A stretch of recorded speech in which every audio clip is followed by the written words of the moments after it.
ఆదికాండము 18వ అధ్యాయము.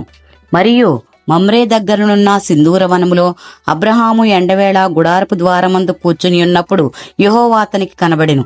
అతడు కన్నులెత్తి చూచినప్పుడు 3 మనుషులు అతని ఎదుట నిలువబడి ఉండిరి. అతడు వారిని చూసి గుడారపు వాకిట నుండి వారిని ఎదుర్కొనుటకు పరుగెత్తుకుని నేల మట్టుకు వంగి, ప్రవ్వా, నీ కటాక్షము నా మీద ఉన్న ఎడల ఇప్పుడు నీ దాసుని దాటిపోవద్దు. నేను కొంచెం నీళ్లు తెప్పించెదను. దయచేసి కాళ్ళకు కడుకొని ఈ చెట్టు క్రింద అలసట తీర్చుకొనుడి. కొంచెం ఆహారం తెచ్చేదను. మీ ప్రాణములను బలపరుచుకొనుడి. తరువాత మీరు వెళ్ళవచ్చును. ఇందు నిమిత్తము గదా మీ దాసుని యొద్దకు వచ్చిదనెను. వారు, నీవు చెప్పినట్లు చేయుమనగా అబ్రహాము గుడారములోనున్న శారా యొద్దకు త్వరగా వెళ్లి, నీవు త్వరపడి 3 మానికల మెత్తని పిండి తెచ్చి పిసికి రొట్టెలు చేయమని చెప్పాను.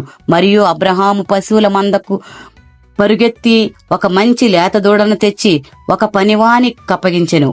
వాడు దాని త్వరగా సిద్ధపరచెను. తరువాత అతడు వెన్నను పాలను తాను సిద్ధము చేయించిన దూడను తెచ్చి వారి ఎదుట పెట్టి వారి భోజనము చేయుచుండగా వారి యొద్ద ఆ చెట్టు క్రింద నిలుచుండెను. వారతనితో, నీ భార్య అయిన శారా ఎక్కడున్నదని అడుగగా అతడు, అదిగో గుడారములో ఉన్నదని చెప్పెను. అందుకాయన, మీదటికి ఈ కాలమున మీ యొద్దకు నిశ్చయముగా మరలా వచ్చేదను. అప్పుడు నీ భార్య అయిన శారాకు ఒక కుమారుడు కలుగునని చెప్పెను. శారా ఆయన వెనుక ఉండెను గుడారపు ద్వారమందు వినుచుండెను.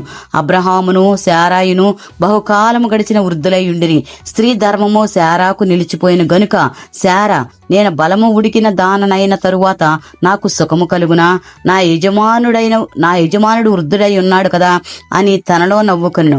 అంతటి యెహోవా అబ్రహాముతో, వృద్ధురాలనైన నేను నిశ్చయముగా ప్రసవించేదనా అని శారా నవ్వనేలా? యెహోవాకు అసాధ్యమైనది ఏదైనా ఉన్నదా? మీదటికి ఈ కాలమున నిర్ణయ కాలమందు నీ యొద్దకు తిరిగి వచ్చేదను. అప్పుడు శారాకు కుమారుడు కలుగునెను. శారా భయపడి, నేను నవ్వలేదని చెప్పగా ఆయన, అవును, నీవు నవ్వితివనెను. అప్పుడు మనుషులు అక్కడి నుండి లేచి సొదొమ తట్టు చూసిరి. అబ్రహాము వారిని సాగనంపుటకు వారితో కూడా వెళ్ళెను. అప్పుడు యెహోవా, నేను చేయబోవు కార్యము అబ్రహామునకు దాచెదనా?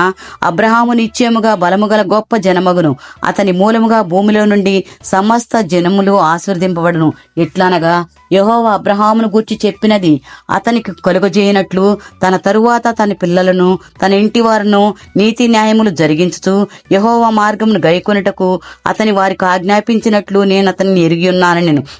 మరియు యెహోవా సొదొమ గొమొర్రాలను గూర్చిన మొర గొప్పది గనుకను వాటి పాపము బహు భారమైనది గనుకను నేను దిగిపోయి నా యొద్దకు వచ్చిన ఆ మొర చొప్పుననే వారు సంపూర్ణంగా చేసిరో లేదో చూచెదను. చేయని ఎడలా నేను తెలుసుకొందునెను. ఆ మనుషులు అక్కడ నుండి తిరిగి సొదొమ వైపుగా వెళ్ళిరి. అబ్రహాము ఇంకా యెహోవా సన్నిధిని నిలుచుండెను. అప్పుడు అబ్రహాము సమీపించి ఇట్లనెను, దుష్టులతో కూడా నీతిమంతులను నాశనము చేయుదువా? ఆ పట్టణములో ఒకవేళ 50 మంది నీతిమంతులున్న ఎడల దానిలో నుండి 50 మంది నీతిమంతుల నిమిత్తము ఆ స్థలమును నాశనము చేయక కాయువా? ఆ చొప్పున చేసి దుష్టులతో కూడా నీతిమంతులను చంపుట నీకు దూరమవునుగాక. నీతిమంతుని దుష్టునితో సమముగా ఎంచుట నీకు దూరమవుగాక. సర్వలోకమునకు తీర్పు తీర్చువాడు న్యాయము చేయడా అని చెప్పినప్పుడు యెహోవా సొదొమ పట్టణంలో 50 మంది నీతిమంతులు నాకు కనబడిన ఎడల వారిని బట్టి ఆ స్థలమంతటినీ కాయుదునెను. అందుకు అబ్రహాము, ఇదిగో ధూళియు బూడిదునైనా నేను ప్రభువుతో మాటలాడ తెగించుచున్నాను. 50 మంది నీతిమంతుల్లో ఒకవేళ 5 తక్కువైతే 5 తక్కువైనందున ఆ పట్టణమంతయు నాశనము చేయుదువా అని మరలా అడిగాను. అందుకైనా అక్కడ 45 నాకు కనబడిన ఎడల నాశనము చేయనెను. అతడింకా ఆయనతో మాట్లాడుచు, ఒకవేళ అక్కడ 40 మందియే కనబడుదురేమో అనినప్పుడు ఆయన, ఆ 40 మంది బట్టియే నాశనము చేయక ఉందని చెప్పగా అతడు, ప్రభువా, కోపపడని ఎడల నేను మాటలాడెదను. ఒకవేళ అక్కడ 30 మందియే కనబడుదురేమో అనినప్పుడు ఆయన, అక్కడ 30 మంది నాకు కనబడినలా నాశనము చేయనెను. అందుకు అతడు, ఇదిగో ప్రభువుతో మాటలాడ తెగించితిని. ఒకవేళ అక్కడ 20 మంది కనబడుదురేమో అనినప్పుడు ఆయన, ఆ 20 మందిని బట్టి నాశనము చేయకుందుననగా అతడు, ప్రభువు కోపపడని ఎడల నేను ఇంకొక మారే మాటలాడెదను. ఒకవేళ అక్కడ 10 మంది కనబడుదురేమో అనినప్పుడు ఆయన, ఆ 10 మందిని బట్టి నాశనము చేయక ఇందునెను. యెహోవా అబ్రహాముతో మాటలాడుట చాలించి వెళ్లిపోయాను. అబ్రహాము తన ఇంటికి తిరిగి వెళ్ళెను. దేవుడి పరిశుద్ధ వాక్యం దీవించునుగాక. ఆమేన్.